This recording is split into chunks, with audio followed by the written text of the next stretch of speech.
నేను God is dash, దేవుడు ఏమై ఉన్నాడు అని ఒక ఖాళీ వదిలిపెట్టి మీరేం రాస్తారో రాయండి అంటే మీ మనసులోకి మొట్టమొదటిగా వచ్చే ఆలోచన ఏంటి? God is dash. Who is God? అసలు దేవుడు ఎవరు? కొంతమందికి గాడ్ ఈజ్ జడ్జ్ అనే మాట జ్ఞాపకం వస్తుంది. తప్పులు చేసే వాళ్ళకి దేవుడు అమ్మో న్యాయవంతుడు, దేవుడు శిక్షించేవాడు అని జ్ఞాపకం రావచ్చు. మరి కొంతమంది గాడ్ ఇస్ లవ్, దేవుడు ప్రేమ స్వరూపి అని చెప్పచ్చు. మరి కొంతమంది గతంలో భయంకరమైన స్థితిలో నుండి దేవుని కృప ద్వారా రక్షించబడి కాపాడబడిన వారు గాడ్ ఇస్ ఫర్గివింగ్, దేవుడు క్షమించేవాడు అని వ్రాయొచ్చు. మరికొంతమంది దేవుడు దయగలిగిన వాడు, గాడ్ ఇస్ మర్సిఫుల్. సో దేవుడు ఒక మాటలో చెప్పాలంటే ఆయన వర్ణనకు మించినవాడు. గాడ్ ఇస్ డాష్ అనే ఆ ఖాళీలో ఏమైనా మనం రాయొచ్చు, ఎన్నైనా మనం రాయొచ్చు. దేవుని గురించి వర్ణించడానికి, వివరించడానికి ఎన్నెన్నో మన జీవితంలోనే దేవుడు ఆయా సమయాలలో మనకు ఎలా అవసరమో ఆ విధంగా మనకు he shows up in our times of need.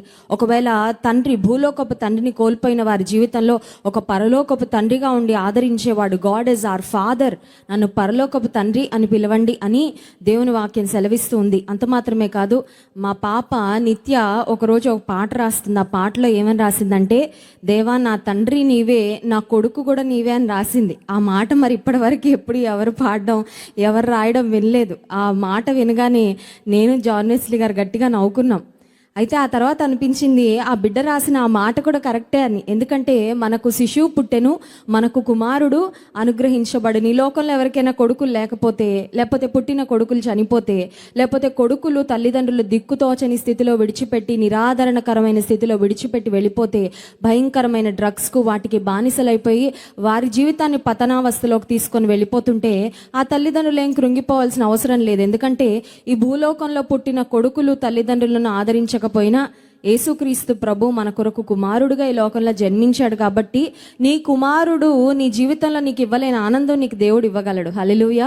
So God is dash, దేవుడు ఎవరు అనే మాటకు ఈ మధ్యాహ్న కాల సమయంలో వాక్యంలో నుండి ఒక మాట మీ జ్ఞాపకం చేయాలని ఆశపడుతున్నాను. రోమాపత్రిక 16వ అధ్యాయము 27వ వచనం మనం చదువుకుందాం.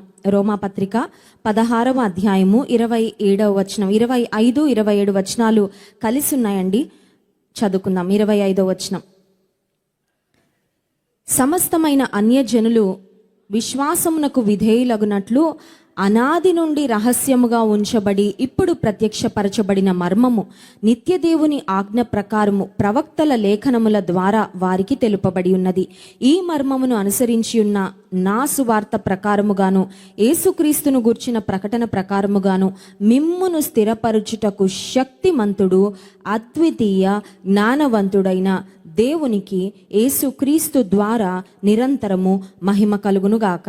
ఈ వచనం చాలా పెద్దగా ఉంది చూడండి. కొన్నిసార్లు పెద్ద వచనం చదివిన తర్వాత అసలు ఇందులో ఏముంది, అసలు ఇందులో ఏం అర్థం చేసుకోవాలి మనకు అర్థం అవదు.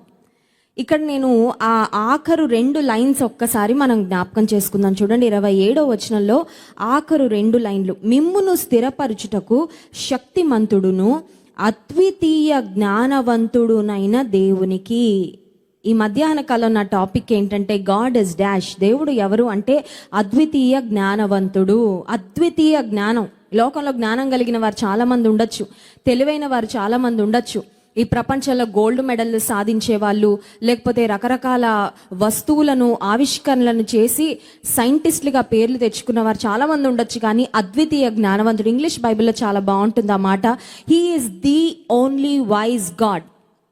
The only wise God, only జ్ఞానవంతుడు, అద్వితీయ జ్ఞానవంతుడు ఆయన ఒక్కడేనంట. ఆయనతో సరిపోల్చదగిన జ్ఞానము ఈ ప్రపంచంలో ఎవరికీ లేదు. మనుషుల జ్ఞానం కంటే దేవుని వెర్రితనం గొప్పదని వాక్యంలో తెలుసా అండి? ఈ భూ ప్రపంచంలో, ఈ వరల్డ్ మొత్తంలో ఉన్న మనుషులందరి జ్ఞానాన్ని ఒక ప్రక్కన పెట్టి దేవునికి అసలు వెర్రితనం లేదు. ఒకవేళ దేవుని వెర్రితనాన్ని ఇంకొక వైపు పెడితే మనుషులందరి జ్ఞానం కంటే దేవుని వెర్రితనం గొప్పదంట. అంటే మనం అర్థం చేసుకోవచ్చు దేవుని యొక్క జ్ఞానము ఎంత ఉన్నతమైనదో. ఒకవేళ మీ దగ్గరికి ఎవరైనా వచ్చి 2 బాక్సులు మీ ఎదుట పెట్టి ఈ 2 బాక్సుల్లో మీకు ఏది కావాలి, ఏదైనా మీరు ఎంచుకోవచ్చు, మీకు ఇచ్చేస్తామన్నారు అనుకోండి, మన నెక్స్ట్ ప్రశ్న ఏంటంటే ఆ బాక్స్లో ఏముంది అని అడుగుతా ఉన్నా కదా. ఎందుకంటే తెలుసుకోకుండా ఒకవేళ లో గ్రేడ్ది లేకపోతే తక్కువది ఎంచుకొని మళ్ళీ బాధపడతామేమో అని రెండిట్లో ఏముందండి అని అడుగుతాం.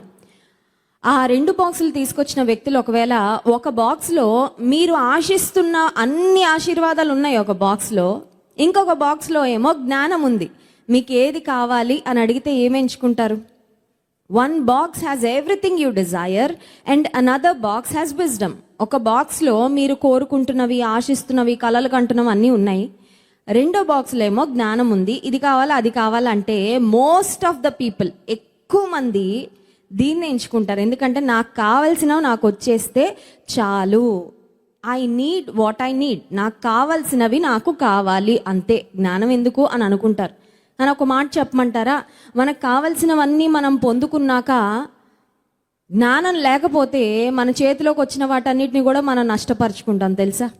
Even though you have everything you need, నీకు కావాల్సినవన్నీ నీకు వచ్చినా నీలో గనక దైవికమైన జ్ఞానం లేకపోతే నీకు దేవుడిచ్చినవన్నిటిని కూడా నువ్వు ఎలా నిలబెట్టుకోవాలో, ఎలా వాటిని కాపాడుకోవాలో, ఎలా వాటిని వృద్ధి చేసుకోవాలో నీకు చేతగాక వాటన్నిటిని నువ్వు నష్టపరుచుకుంటావు. అందుచేత ఈ మధ్యాహ్న కాల సమయంలో దైవికమైన జ్ఞానంతో మనము నింపబడాలి అని మనము ఆశించాలి. మొట్టమొదటగా చాలాసార్లు అనుకుంటాం, నాకు ఎవ్వరి గైడెన్స్ అవసరం లేదండి, నాకు ఎవ్వరు చెప్పక్కర్లేదు, ఎందుకంటే నాకు అన్నీ తెలుసు కదా, నాకు అన్నీ తెలుసు, నాకు ప్రపంచం అంతా తెలుసు అనుకుంటారు. వాళ్ళు చాలా పెద్ద అజ్ఞానులు కదండి. ఎందుకంటే ఎవరికీ అన్నీ తెలీదు, ఎవ్వరికీ అన్నీ తెలీదు. ఒక మాటలో చెప్పాలంటే మనం దేవుని పాఠశాలలో ప్రతిరోజు స్టూడెంట్స్గానే ఉండాలంట. దేవుని పాఠశాలలో ఎంత గొప్ప భక్తుడైనా, ఎంత గొప్ప విశ్వాసైనా ప్రతిరోజు దేవుని పాఠశాలలో మనము విద్యార్థులముగానే ఉండాలి. ప్రతిరోజు నేర్చుకోవాలి. నేను సాత్వికుడను, దీన మనసు గలవాడను కనుక నా యొద్ద నేర్చుకొనుడి అని యేసయ్య చెప్పారు. ప్రతిరోజు రాత్రి ప్రకటన గ్రంథ ధ్యానాలు జాన్ వెస్లీ గారు చెప్తున్నారు. మీలో ఎంతమంది వింటున్నారు నాకు తెలియదు, కానీ అనేకమైన నూతనమైన విషయాలు దేవుని వాక్యాన్ని చదువుతూ ఉంటే, దేవుని వాక్యంలో ఇంత అర్థం ఉందా, దేవుని వాక్యంలో ఇన్ని అంశాలు ఉన్నాయా, ప్రపంచంలో జరుగుతున్న ఇన్ని విషయాలను గురించి అన్నీ అంతే కదా. ఇప్పుడు ఎవరైనా కష్టంలో ఉన్నారు, మన దగ్గరకు వచ్చారు, ఏదో సహాయం అడిగారు, వాళ్ళ పరిస్థితిలోకి వెళ్ళి దాన్ని ఎంపతి అంటారు. అంటే ఎదుటి వారి స్థితిలోకి తమ్మును తాము ఊహించుకొని, అమ్మో వీళ్ళు ఇంత కష్టంలో ఉన్నారంటే వాళ్ళు ఎంత బాధపడుతుంటారో, వాళ్ళు ఎంత ఆదరణ కోరుకుంటున్నారో, వారికి సహాయం చేయాలని వారి getting in to someone's shoes అంటారు ఇంగ్లీష్లో, వెళ్ళి ఆలోచించుకొని సహాయం చేసేవారు చాలా తక్కువ మంది. యూజువల్గా ఎవరైనా మనల్ని వచ్చి సహాయం అడిగితే యూజువల్గా ప్రజల యొక్క ఆలోచన విధానం ఎలా ఉంటుందంటే, నాకున్న కష్టాలు ఏంటి, నాకున్న ఆర్థిక ఇబ్బందులు ఏంటి, నా ఎదురుగా ఉన్న ఖర్చులు ఏంటి, నేను తీర్చాల్సిన అప్పులు ఏంటి, ఇవన్నీ ఆలోచించుకొని నాకే ఇన్ని కష్టాలు ఉంటే వాళ్ళ కష్టాలు తీర్చడానికి నాకెక్కడవుతుందని, సారీ అండి నా వల్ల కాదండి అని పంపించేస్తాం. అంటే జీవితంలో ఎవరైనా మన దగ్గరికి ఏదైనా పరిస్థితిని, విషయాన్ని తీసుకొని వస్తే దాన్ని వాళ్ళ కోణం నుండి చూడడం కంటే చాలాసార్లు మన కోణం నుండి మనం చూసుకుంటూ ఉంటాం. మన జీవితం కాబట్టి మన కోణం, మనకు ఒక కష్టం రాగానే దాన్ని మన కోణం నుండి ఆలోచిస్తూ ఉంటాం. ఒక శోధన రాగానే మన కోణం నుండి ఆలోచిస్తూ ఉంటాం. ఒక నిర్ణయం తీసుకోవాల్సినప్పుడు మన కోణం నుండి నాకేది మంచిది, నాకేది మేలైనది, నాకేది శ్రేష్టమైనది అని మన కోణం నుండి మనం ఆలోచించుకొని ముందుకు వెళ్తూ ఉంటాం. కానీ దేవుని జ్ఞానంతో నింపబడిన వ్యక్తులు జీవితాన్ని తమ కోణం నుండి కాకుండా దేవుని కోణం నుండి చూస్తారు. They will start looking at life from God's perspective. ఒక సమస్య రాగానే దేవుడు నాకేం నేర్పించాలని ప్రయత్నం చేస్తున్నాడు, ఈ పరిస్థితిలో నేను ఎలా వ్యవహరించాలి, ఈ పరిస్థితిలో నేను ఎలాంటి నిర్ణయాలు తీసుకోవాలి, ఈ పరిస్థితిలో నేను ఎలా అడుగులు ముందుకు వేయాలి, దేవుడు ఏం ఆశిస్తున్నాడు, దేవుడు ఏం కోరుకుంటున్నాడు. ఇన్ని సంవత్సరాలు క్రైస్ట్ వర్షిప్ సెంటర్లో నేను ఎదిగాను ఒక విశ్వాసిగా, ఇన్ని వాక్యాలు నేను నేర్చుకున్నాను. ఇప్పుడు నాకు దేవుడు వినిపించిన వాక్యాలన్నీ నేను అన్వయించుకోవాలని దేవుడు ఆశిస్తున్నాడు కదా. సో దేవుడు ఆశించినట్లుగా నేను అడుగులు వేయాలి అని ఆలోచించడము దేవుని జ్ఞానముతో నింపబడడం. అంతేగాని ఒక సమస్య రాగానే, ఒక ఎంపిక చేసుకోవాల్సి వచ్చినప్పుడు, ఒక ఇబ్బందికరమైన పరిస్థితి వచ్చినప్పుడు, ఒక శ్రమ రాగానే అందరూ మనుషుల లాగానే నువ్వు ఆలోచిస్తున్నావు అంటే మందిరానికి రాని వారికి నీకు తేడా లేదన్నమాట. ఇంకొక మాటలో చెప్పాలంటే నువ్వు దేవుని జ్ఞానం మీద ఆధారపడడం కంటే ఎక్కువగా నీ జ్ఞానం మీద నువ్వు ఆధారపడుతున్నావు. మానవ జ్ఞానము మీద ఆధారపడితే ఆధ్యాత్మికంగా నువ్వు ఎదుగుతున్నట్లు ఖచ్చితంగా కాదు. దేవా నేనేం చేయాలి? So wisdom is looking at life from God's perspective. రెండవదిగా మనం ఆలోచిస్తే జ్ఞానం మనకు ఎందుకు ఉపయోగపడుతుందంటే, నీ జీవితంలో నువ్వు మేలైన ఎంపికలు చేసుకోవడానికి ఈ జ్ఞానము నీకు ఉపయోగపడుతుంది. సే ఫర్ ఎగ్జాంపుల్, నోరు తెరిచి మాట్లాడాలా, నోరు మూసుకొని ఉండాలా? అది కూడా ఎంపికే. కొన్నిసార్లు మనం నోరు తెరిచి మాట్లాడి ఆ మాట్లాడిన మాట వలన ఉపయోగం కంటే నష్టం, కష్టం ఎక్కువ వచ్చేసి ఆ తర్వాత ఎన్ని రోజులు బాధపడతాం, అయ్యో అనవసరంగా మాట్లాడానే. కొన్నిసార్లు కొంతమంది వ్యక్తుల ముందు మాట్లాడడం కంటే నోటికి పెద్ద తాళం వేసుకోవడం చాలా బెటర్. ఎందుకంటే వాళ్ళు కొన్నిసార్లు నువ్వు మంచిగా మాట్లాడినా దాన్ని చెడుగా తీసుకోవచ్చు. నువ్వు మంచిగా మాట్లాడదాం అనుకొని, ఫర్ ఎగ్జాంపుల్, కొన్నిసార్లు అది వేరేలాగా బయటకు రావచ్చు. నీ మనసులో ఒకటి ఉంటుంది, కొన్నిసార్లు అది వేరేలా బయటకు వస్తుంటుంది. ఆ తర్వాత అనిపిస్తుంది, అయ్యో నేను మౌనంగా ఉండాలనే ఎంపిక చేసుకుని ఉంటే ఎంత బాగుండేదో, నేను మాట్లాడేశానే అని కొన్నిసార్లు మనం బాధపడుతూ ఉంటాం. సో జీవితంలో సరైన ఎంపికలు చేసుకోవడానికి దైవికమైన జ్ఞానము నీకు దోహద పడుతుంది. గురువులు లేకపోతే చూడండి, కొంతమంది ప్రతిదానికి ఎవరో ఒకరిని వెళ్ళి సలహా అడుగుతారు. సే ఫర్ ఎగ్జాంపుల్, ఇప్పుడు చిన్న పిల్లలుగా ఉన్నప్పుడు మాకు మా తల్లిదండ్రులు ఏం నేర్పించారంటే, ప్రతిదానికి మా మమ్మీని మా డాడీని అడగకుండా మేము ఏమీ చెయ్యం. ప్రతిదానికి తల్లి తండ్రి యొక్క ఇన్పుట్, ప్రతిదానికి వాళ్ళు ఏం చెప్తే అదే చేయాలి. సరే, ఇప్పుడు వివాహం అయి వచ్చింది, నేను ప్రతిదానికి ఫోన్ చేయాలా? ప్రతిదానికి నేను ఫోన్ చేసి మాట్లాడాలి? ఇప్పుడు ఓకే, దేవుడు నాకు పెట్టిన నా భర్త నా శిరస్సు. ఇప్పుడు ప్రతిదానికి నేను దైవజనుని అడిగి చేస్తాను. ప్రతి చిన్న విషయానికి కూడా దైవజనుని పర్మిషన్ లేకుండా నేను ఏ విషయంలో కూడా ముందుకు వెళ్ళను. కొన్నిసార్లు దైవజనులు అంటారు, ప్రతిదీ నువ్వు నాకు ఎందుకు చెప్తావు, నువ్వు ముందుకు వెళ్ళిపో. ఎందుకంటే అంత సమయం ఉండదు పరిచర్యలో. అలాంటప్పుడు నేను ఎవరికి ఫోన్ చేయడానికో లేకపోతే దైవజన్ని అడగడానికో అవకాశం లేనప్పుడు అప్పుడు నేను ఏం చేయాలి? దేవుని జ్ఞానము మీద ఆధారపడాలి. దేవుని జ్ఞానం మీద ఆధారపడకపోతే మేలు కంటే లాభం కంటే నష్టమే దాపురించవచ్చు. కొన్నిసార్లు అది మన కుటుంబానికి నష్టం అవ్వచ్చు, లేకపోతే మన బిడ్డలకు నష్టం కలగచ్చు, లేకపోతే నీ వ్యక్తిగత జీవితానికి నష్టం కలగచ్చు, లేకపోతే సంఘానికి కూడా కొన్నిసార్లు మన నష్టకరమైన పనులు చేస్తూ ఉండొచ్చు అజ్ఞానంతో ప్రవర్తించినప్పుడు. So wisdom gives you the ability to make the right choices. మంచి నిర్ణయాలు తీసుకోవడానికి దేవుని జ్ఞానము నీ జీవితంలో ఎంతగానో దోహదపడుతుంది. అంత మాత్రమే కాదు, దేవుని జ్ఞానంతో ఎప్పుడైతే నింపబడతామో జీవితంలో అసలు ఏం సాధించాలో నీకు క్లారిటీ వస్తుంది. జీవితంలో ఏం సాధించాలి, what is your goal in life, అసలు ఎందుకు బ్రతుకుతున్నారు అన్న విషయానికి ఒక క్లారిటీ వస్తుంది. కొంతమంది బ్రతుకుతారు, ఒకరి మీద పగ తీర్చుకోవడానికి బ్రతుకుతారండి. లేరా అలాంటి వారి సమాజంలో? కొంతమంది ఇతరులకు ఇబ్బంది కలుగ చేయడానికే బ్రతుకుతారు. కొంతమంది ఎందుకు బ్రతుకుతున్నారంటే ఎంజాయ్ చేయడానికి బ్రతుకుతున్నాం అంటారు. విన్నారా ఆ డెఫినేషన్? యవనస్తులు ప్రాముఖ్యంగా, ఎందుకు బ్రతుకుతున్నావు బాబు? ఎంజాయ్ చేయడానికండి. మా అమ్మ నాన్న బాగా కష్టపడి ఇంత సంపాదించి పెట్టారండి, ఇంకా మేము కూడా ఎందుకు కష్టపడ్డాం? ఎంజాయ్ చేయడానికి బ్రతుకుతున్నాం. నెలంతా కష్టపడతాడు, జీతం రాగానే ఎంజాయ్ చేసి 2 రోజుల్లో మొత్తం ఉఫ్ అయిపోద్ది అనమాట. కష్టార్జితం అంతా గాలికి వెళ్ళిపోద్ది. ఎంజాయ్ చేయడానికి బ్రతికేవారు కూడా చాలా మంది, వ్యర్థమైన గోల్స్ పెట్టుకొని బ్రతికేవారు చాలా మంది ఉన్నారు. కానీ దేవుని జ్ఞానంతో నువ్వు నింపబడితే నీ జీవితానికి ఒక మంచి గురిని నువ్వు కలిగి బ్రతకడానికి నీకు దేవుని జ్ఞానము ఎంతగానో ఉపయోగపడుతుంది. కొంతమంది జీవితంలో తప్పుడు AIIMS, wrong goals, wrong target పెట్టుకొని వాటిని సాధించే క్రమంలో వారు నష్టపోతూ ఇతరులను నష్టపరుస్తూ వారి జీవితం ఒక మాటలో చెప్పాలంటే, కొంతమంది పోయాక ఏడ్చేవారు ఎవరు ఉండరండి. కొంతమంది పోయాక ఏడ్చేవారు ఎవ్వరు ఉండరు. ఎందుకంటే వాళ్ళు ఎవరికీ ప్రయోజనకరంగా బ్రతకలేదు కాబట్టి. సో దేవుని జ్ఞానంతో మనం నింపబడినప్పుడు దేవుని జ్ఞానము సరైన నిర్ణయాలు మనం తీసుకోవడానికి, సరైన గురి మన జీవితంలో కలిగి ఉండడానికి మనకు దోహదపడుతుంది. దేవుని వాక్యంలోండి దావీదు జీవితంలోండి ఒక్క అనుభవం మీకు చూపించి ఆ తర్వాత వెంటనే మనం స్తుతి ఆరాధనలోనికి వెళ్దాం. 1 సమూయేలు గ్రంథం 17వ అధ్యాయము మనందరికీ చాలా familiar chapter in the Bible. But దేవుని వాక్యము నిత్యనూతనమైనది కనుక ఈ భాగంలోండి మరికొన్ని ప్రాముఖ్యమైన విషయాలు దేవుడు మనకు జ్ఞాపకం చేస్తున్నాడు. 1 సమూయేలు గ్రంథము 17వ అధ్యాయము 13వ వచనం. అయితే యెష్షయి యొక్క 3 పెద్ద కుమారులు సౌలు వెంటను పోయియుండిరి. యుద్ధమునకు సౌలు వెంటను పోయుండిరి.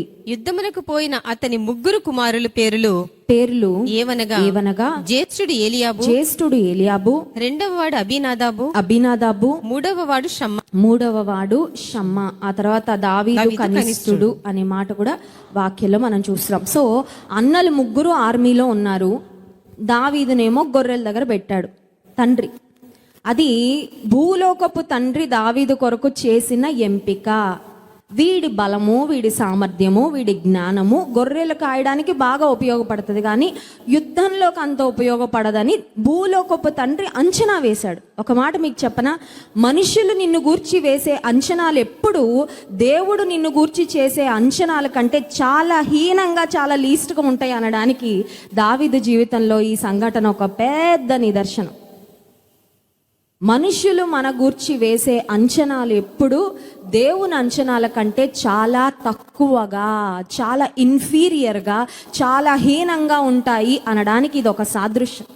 దావీదులో దేవుడు ఎంత కేపబిలిటీ పెట్టాడు, ఎంత శక్తిని, బలాన్ని, జ్ఞానాన్ని, ఎంత కృపను దేవుడు దావీదుకి ఇచ్చాడంటే రాజ్యాన్ని 40 సంవత్సరాలు పరిపాలించే అంత దేవుడు దావీదులో పెట్టుంటే భూలోకపు తండ్రి అనుకుంటున్నాడు, గొర్రెలు కాయడానికి తప్ప నువ్వెందుకు పనికి రావు. అయితే దావీదును మనం గమనించినట్లయితే తన తండ్రి అప్పగించిన పనిని నమ్మకంగా చేసుకుంటూ వచ్చాడండి. ఒక మాటలో చెప్పాలంటే David was behind the scene. నేను మనుషుల ముందుకు వెళ్ళాలి, నన్ను నేను ప్రదర్శించుకోవాలి, అందరు నన్ను చూడాలి, పొగడాలి, ఇలాంటి ఆశలు లేవు దావీదులు. నిజంగా నువ్వు దేవుని వెంబడించే వ్యక్తివైతే నువ్వు నిన్ను నీవు చూపించుకోవడానికి ఇష్టపడవు. ఎందుకంటే దేవుడు నిన్ను వెలుగులోకి తెచ్చిన రోజు తెస్తాడు. ఆయన ఉద్దేశ ప్రకారం, ఆయన చిత్త ప్రకారంగా నిన్ను నువ్వు కనపరుచుకోవడానికి నీకు ఎటువంటి ఇంట్రెస్ట్ ఉండదు. దావీదు లోపల మరి బాధపడ్డాడేమో మనకు తెలీదు. తండ్రి చెప్పిన పనిని మాత్రం చేస్తూ వచ్చాడు. తండ్రి గీసిన గీతను జవదాటకుండా ఉన్నాడు. తండ్రితో గొడవ పెట్టుకొని నన్నెందుకు పంపించావు నువ్వు ఆర్మీకి. చూడండి, కొంతమంది ప్రతి దానికి తల్లిదండ్రుల మీద రివర్స్ అయిపోతూ ఉంటారు. It's a curse. గమనించండి, శాపం వస్తుంది అది. ఎందుకంటే దేవుని వాక్యం సెలవిస్తుంది, నీ దేవుడైన యెహోవా నీకు అనుగ్రహించు దేశంలో దీర్ఘాయుష్మంతుడు వగునట్లు నీ తల్లిని, నీ తండ్రిని సన్మానించు. తల్లిదండ్రులు లెక్క లేకుండా మాట్లాడేవారు, అవమానకరంగా మాట్లాడి. ఏం సంపాదించి పెట్టారు? నువ్వు సంపాదించుకోలేవా? నీకు చేతులు కాళ్ళు లేవా? తెలివి లేదా? జ్ఞానం లేదా? బలం లేదా? సమయం లేదా? నిన్ను పెంచి పెద్ద చేశారు, చాలు బతుకు నీ బ్రతుకు. కొంతమంది తల్లిదండ్రులను వాళ్ళ స్నేహితులను చూసి, వాడు ఈ పర్సులో ఇంత డబ్బులు ఉంటాయి నాన్న, వాడికి ఈ బైక్ ఉంటుంది, ఆ బైక్ ఉంటుంది, నువ్వెందుకు కొనియవు, నాకు నువ్వెందుకు ఇవ్వవు డబ్బులు అని తల్లిదండ్రులను ఎంత తూలనగా మాట్లాడేవారు లేరంటారండి ఈ సమాజంలో. దేవుడు నీకు ఇచ్చిన తల్లిదండ్రులు నేను కన్నారు, పెంచారు, ఇంత స్థితికి తెచ్చారు. దేవుని మార్గాన్ని నీకు బోధిస్తున్నారు, చక్కని మందిరానికి నిన్ను నడిపిస్తున్నారు. Be thankful. దాన్ని బట్టి కృతజ్ఞత కలిగి ఉండు. నువ్వు షైన్ అవ్వంతే. నీలో దేవుడు పెట్టిన పొటెన్షియల్ కష్టపడి పనిచేయి. శ్రద్ధ గలవాడు ఐశ్వర్యవంతుడు అవుతాడు. నువ్వు శ్రద్ధ కలిగి పనిచేయి, నిన్ను దేవుడు ఉన్నతమైన స్థితికి తీసుకొస్తాడు. కానీ తల్లిదండ్రుల మీద అవమానకరంగా మాట్లాడడము బైబిల్ ప్రకారం ఇట్స్ అ కర్స్, శాపము. దావీదు తండ్రిని కానీ తన ఇంట్లో పెద్దవారిని కానీ ఎక్కడ ధిక్కరించినట్లు మనకు కనబడదండి. He was so humble, he was so simple, very sincere in his work, very faithful. నమ్మకస్తుడుగా ఉన్నాడు, పనిలో యథార్థవంతుడుగా ఉన్నాడు. తండ్రి అప్పగించిన పనిని, చెప్పిన పనిని చెప్పినట్లు చేస్తూ వచ్చాడు. ఒకానొక సమయం వచ్చింది, తండ్రి పంపించాడు అన్నల దగ్గరకు వెళ్ళమని. వెళ్ళాడు. వెళ్ళిన తర్వాత 10 జున్నుగడ్డలు తీసుకొని పోయి ఇచ్చిరమ్మని తండ్రి పంపించాడంట. వెళ్ళిన సమయంలో తన సహోదరులను కలవడం జరిగింది. చూడండి 28వ వచనం. అతడు వారితో మాటలాడునది అతని పెద్దన్నయ్యకు ఏలియాబునకు వినబడగా ఏలియాబునకు దావీదు మీద కోపము వచ్చి అతనితో నీవిక్కడికి ఎందుకు వచ్చితివి? అరణ్యములోని ఆ చిన్న గొర్రె మందను ఎవరి వశము చేసితివి? నీ గర్వమును నీ హృదయపు చెడుతనమును నేను ఎరుగుదును. యుద్ధము చూచుటకే కదా నీవు వచ్చితివి. యుద్ధము చూచుటకే కదా. ఎన్ని మాటలండి. ఒక్క మాట, దావీదు పరిస్థితిలో ఒక్కసారి మనల్ని మనం ఊహించుకుంటే ఎన్ని మాటలు అంటున్నాడో. ఒక మాటలో చెప్పాలంటే ఏలియాబు మాట్లాడుతున్న మాటలు ఒక బుల్లెట్ గన్లోంచి బుల్లెట్స్ ఒకదాని తర్వాత ఒకటి స్పీడ్గా వచ్చి తగులుతున్నట్లు తగులుతున్నాయి దావీదుకి. ఫస్ట్ థింగ్ కోపంగా మాట్లాడాడంట. దావీదు దేవుని హృదయానుసారుడు అంటే ఊరికే అనలేదండి. దేవుని వాక్యంలో దావీదు దేవుని హృదయానుసారుడని ఊరికే అనలేదు. దావీదులో ఉన్న స్వభావము, దావీదు యొక్క హృదయం నుండి మనం చాలా నేర్చుకోవాలి. ఫస్ట్ థింగ్, ఇందాక మనం చూసాము, చాలా నమ్మకస్తుడుగా ఉన్నాడు. తండ్రి చెప్పిన పనిని చెప్పినట్లు చేశాడు. తండ్రి మాటను జవదాటలేదు, ధిక్కరించలేదు, గర్విష్ఠిగా ప్రవర్తించలేదు. ఇక్కడ మనం చూస్తున్నాం, అన్నకి కోపం రాగానే నీ కోపం వస్తే నాకు లేదా కోపం, నాకు కూడా రెడీగా ఉంటుందని కోపం చూపించలేదండి. చాలాసార్లు మనం ఎవరైనా మన మీద కోపించగానే మనలో వచ్చే ఇమ్మీడియట్ రియాక్షన్ ఏంటంటే కోపం. కోపం ఎలా అంటే ఎదుటి వ్యక్తిలో అలా కొంచెం కనబడుతుండగానే మన కోపం కూడా రెడీ అయిపోద్ది లోపల కదండి.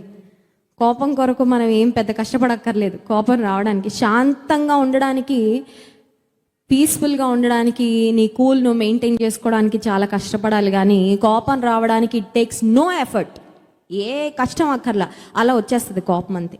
అన్న కోపంగా చూస్తున్నాడు. దావీదు చాలా మాట్లాడచ్చు. ఏం మాట్లాడచ్చు తెలుసా? మిమ్మల్ని మీకు ఆహారం ఇవ్వమని పంపించాడన్న తండ్రి, మీకు మేలుకరంగా ఉండాలని అంత దూరం నుండి నేను వచ్చాను. I came to be a blessing, మీకు ఆశీర్వాదకరంగా ఉండాలని నేను వచ్చాను. నువ్వేంటి ఇలా మాట్లాడుతున్నావు? ఏమీ ఎదురు సమాధానం చెప్పట్లేదండి. ఏలియాబు దావీదు మీద కోపము వచ్చి, సో మొదటిది ఏలియాబులో కోపం వచ్చింది. రెండవది, నువ్వు ఎందుకు ఇక్కడికి వచ్చావంటే తెలీదా ఏలియాబుకి? జున్నుగడ్డలన్నీ పట్టుకొస్తే బాగా తిన్నారు కదా, అన్నలందరూ చక్కగా తిన్నారా?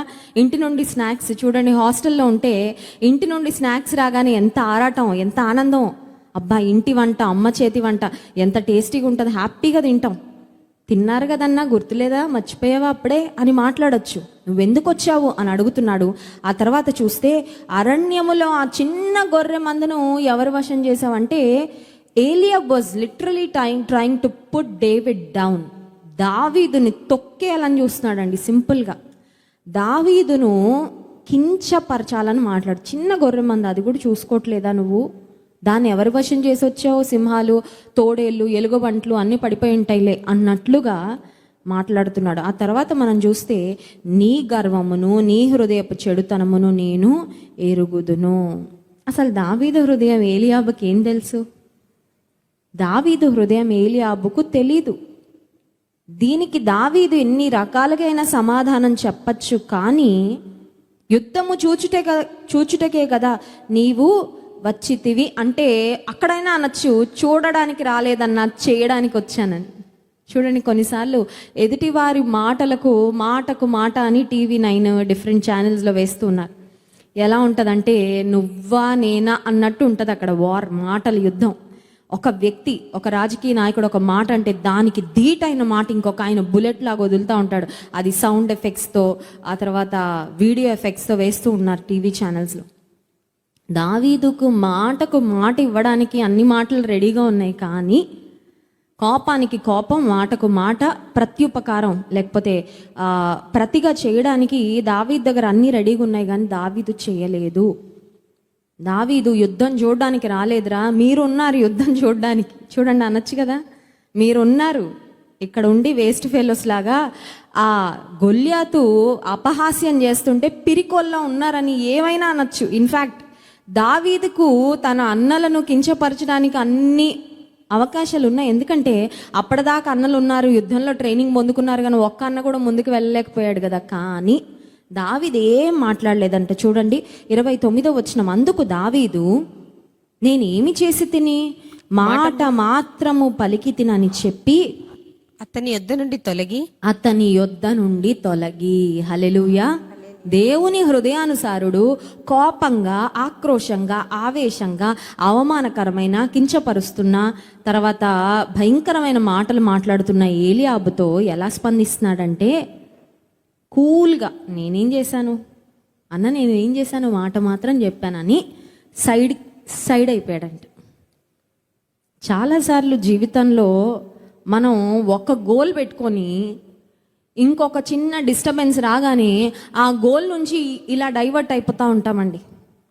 దావీదు గొల్యాతును పెట్టుకున్నాడు టార్గెట్గా. గొల్యాతును జయించాలి, గొల్యాతుతో యుద్ధం చేయాలి టార్గెట్ పెట్టుకున్నాడు. మధ్యలో అన్న గొడవ వేసుకున్న అన్నతో గొడవ పడడం స్టార్ట్ చేయలేదు. హల్లెలూయా. అన్నతో గొడవ పడి ఉంటే దావీదు టైం అంతా వేస్ట్ అయిపోయేది, దావీదు ఎఫర్ట్ అంతా వేస్ట్ అయిపోయేది, దావీదు ఎనర్జీ అంతా వేస్ట్ అయిపోయేది.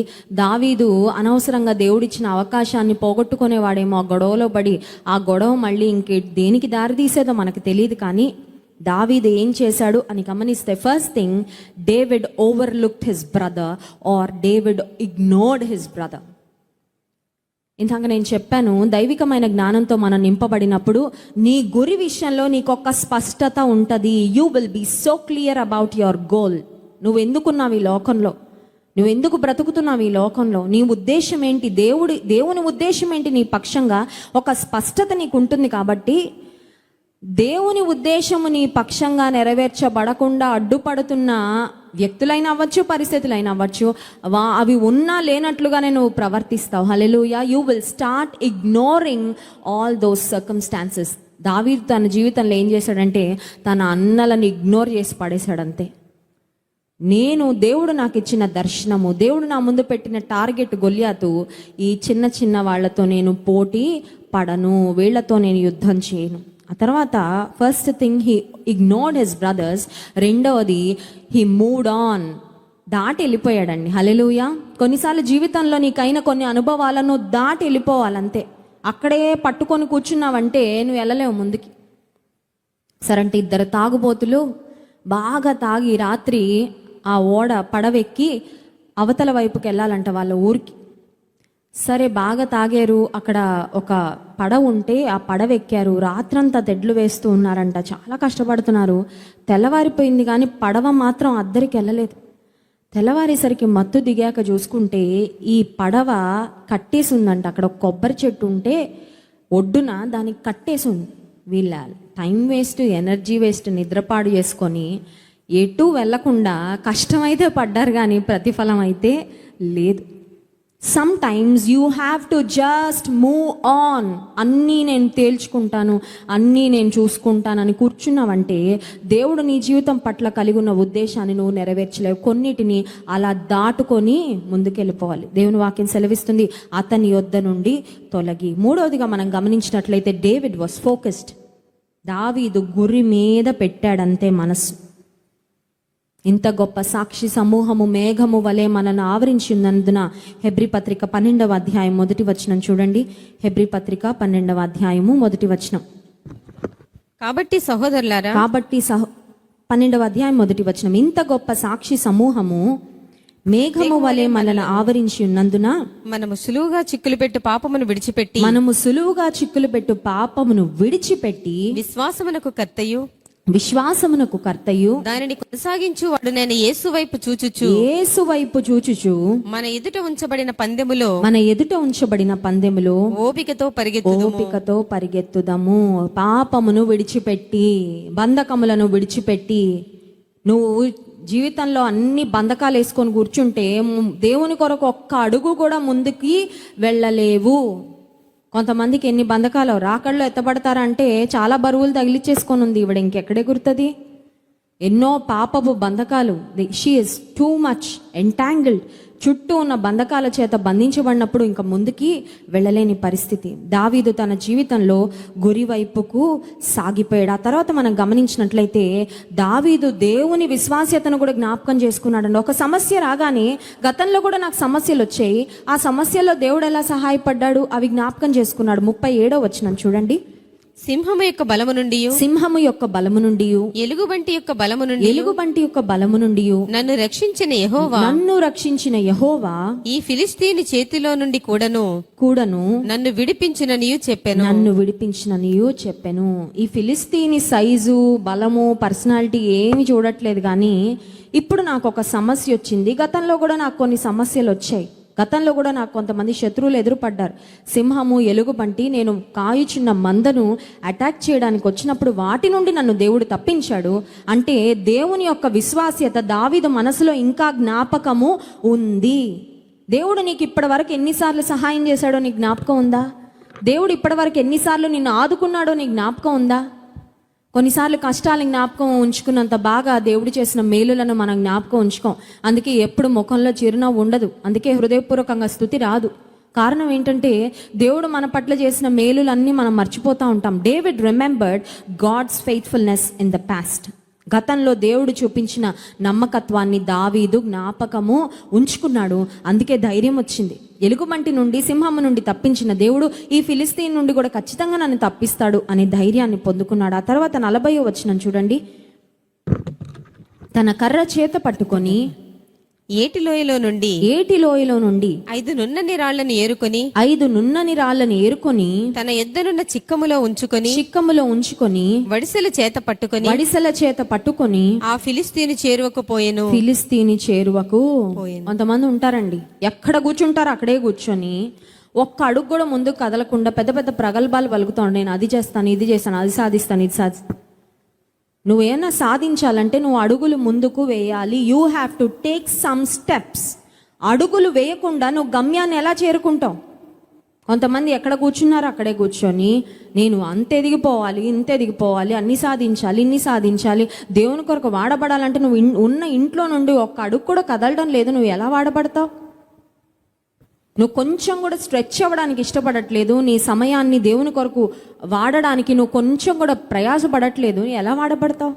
దావీదు వడిసెలు రాళ్లను చేత పట్టుకొని ఆ ఫిలిస్తీని చేరువకు పోయెను. ఒక మాటలో చెప్పాలంటే he took steps and boldly faced the enemy. జీవితంలో దేవుడు నీ పట్ల కలిగిన ఉద్దేశాన్ని నువ్వు నెరవేర్చాలంటే నువ్వు అడుగులు వేయాలి. ఎంత పెద్ద ప్రయాణం అన్నా తొలి ఒక్క అడుగుతోనే ప్రారంభమయ్యేది కదండి. Any great destination you take, it starts with a single step. ఒక్క అడుగుతో ప్రారంభం అవుతుంది. ఏం చేయాలనుకున్నా, నీ ఆధ్యాత్మిక జీవితంలో ఏది సాధించాలనుకున్నా, భౌతిక పరంగా ఏది సాధించాలనుకున్నా అడుగులు వేయాలి, జీవితంలో ముందుకు వెళ్ళాలి. ఆ తర్వాత 45వ వచనం చూడండి. దావీదు నీవు కర్రయు ఈటయు బల్లెమును ధరించుకొని నా మీదికి వచ్చుచున్నావు. అయితే నీవు తిరస్కరించిన ఇశ్రాయేలీయుల సైన్యములకు అధిపతియగు యెహోవా పేరట నేను నీ మీదికి వచ్చుచున్నాను. హల్లెలూయా. దావీదుకున్న గొప్ప ధైర్యం ఏంటంటే దేవుని నామము, యెహోవా నామము పేరిట. He went in the name of the Lord. యెహోవా నామము బలమైన దుర్గం అంట. నీ జ్ఞాపకం ఉందా? అది చిన్న చిన్న సమస్యలు రాగానే భయపడిపోతున్నావు. నీ పక్షంగా బలమైన దుర్గముగా ఉన్న యెహోవా నామము ఉంది అని మర్చిపోయావా? Everyone who calls on the name of the Lord will be saved. యెహోవా నామమును, దేవుని నామమును ప్రార్థన చేస్తే, మొరపెట్టుకుంటే నువ్వు రక్షించబడతావని వాక్యం సెలవిస్తుంది. యెహోవా నామము నీ దగ్గర ఉంది, కానీ దాన్ని వాడడం నీకు చేత అవుతుందా? దావీదు యెహోవా నామము పేరట యుద్ధం చేయడానికి వెళ్ళాడు. నీ జీవితంలో ఏ పని ప్రారంభించడానికి ముందైనా గుర్తుపెట్టుకో, దేవుని నామము పేరట చేయి, ఆయన నామం పేరిట ప్రార్థన చేయి, ఆయన నామం పేరిట ప్రారంభించు. ఏ పనిలో అయినా గొప్ప సఫలతను నీవు చూస్తావు. In the name of the lord. ఆఖరిగా ఒక్క మాట చూడండి, 49వ వచనం. తన సంచిలో చెయ్యి వేసి అందులో ఉండి రాయి ఒకటి తీసి వడిసెలతో విసిరి ఆ ఫిలిస్తీయుని నుదుట కొట్టెను. ఆ రాయి వాని నుదురు చొచ్చినందున వాడు నేలను బోర్ల పడెను. అసలు దావీదు గొల్యాతు దగ్గరకు అడుగులు వేస్తుంటేనే దావీదు హృదయంలో కూడా చాలా తలంపులు వెళ్తా ఉండాల. అమ్మో, వెళ్ళడం అయితే వెళ్తున్నాను కానీ నేను సాధించగలనా? కొన్నిసార్లు చూడండి, ఏదో మేకపోతే గాంభీర్యం అన్నట్లు ప్రదర్శిస్తాం కానీ మన లోపల పెద్ద తుఫాను నడుస్తూ ఉంటుంది ఆలోచన. ఆ వెనకాల ఇశ్రాయేలీయులు భయంకరంగా కేకలు వేస్తూ ఉండుంటారు. ఫిలిస్తీన్లు ఆన్ ది అదర్ హ్యాండ్ దావీదును భయపెట్టడానికి, దావీదును కృంగదీయడానికి ఎన్ని కేకలు వేస్తున్నారో, దావీదు మాత్రం గురి చూసి కొట్టాడు. అంటే వాళ్ళ కేకలు, అరుపులు, ఆర్భాటము, శబ్దం అవన్నీ రాయబడలేదు. But you can simply imagine. ఇప్పుడు యుద్ధం జరుగుతుంది ఎలా లోయలో, అక్కడ బోల్డ్ అంతమంది సైన్యం ఉన్నారు. ఫిలిస్తీన్ల తరపున, ఇజ్రాయేల్ తరపున బోల్డ్ అంతమంది సైన్యం ఉన్నారు. ఇప్పుడు ఇంత చిన్న పిల్లోడు వెళ్తున్నాడు.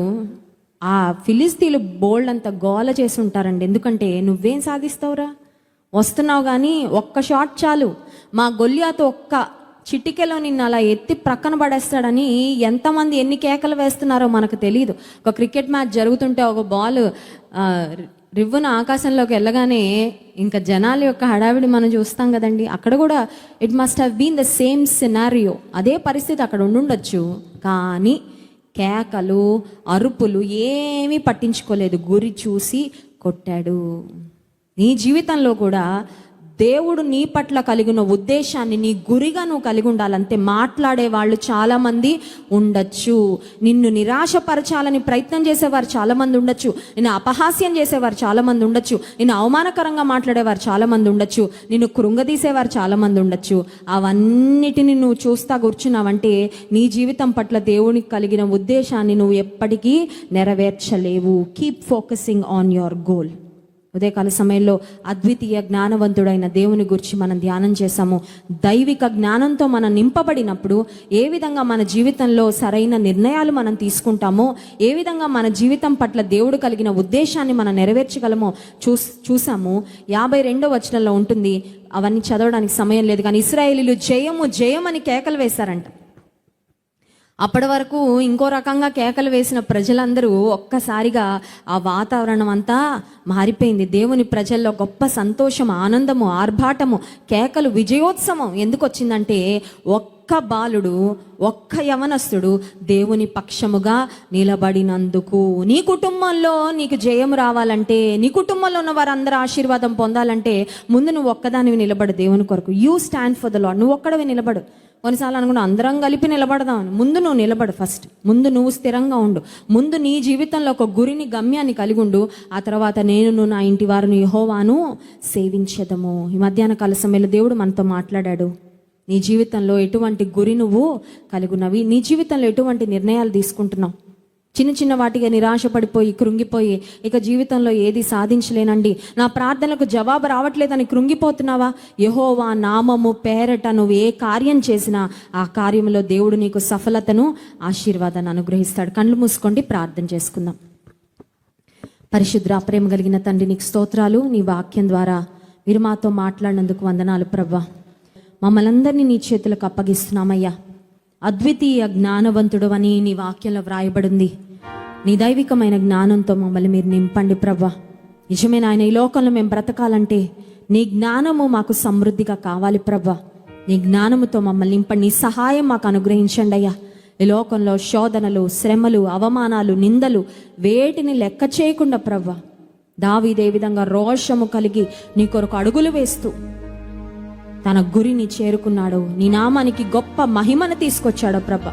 మా ద్వారా, మా జీవితాల ద్వారా, మా కుటుంబాల ద్వారా నీ నామానికి మహిమ రావాలి ప్రభా. శత్రువుకు అవమానము, సిగ్గు మీరు కలుగ చేయండి. నీ నామానికి మహిమ తెచ్చుకోండి. యేసు నామమున ప్రార్థిస్తున్నాము తండ్రి, ఆమేన్. దేవుని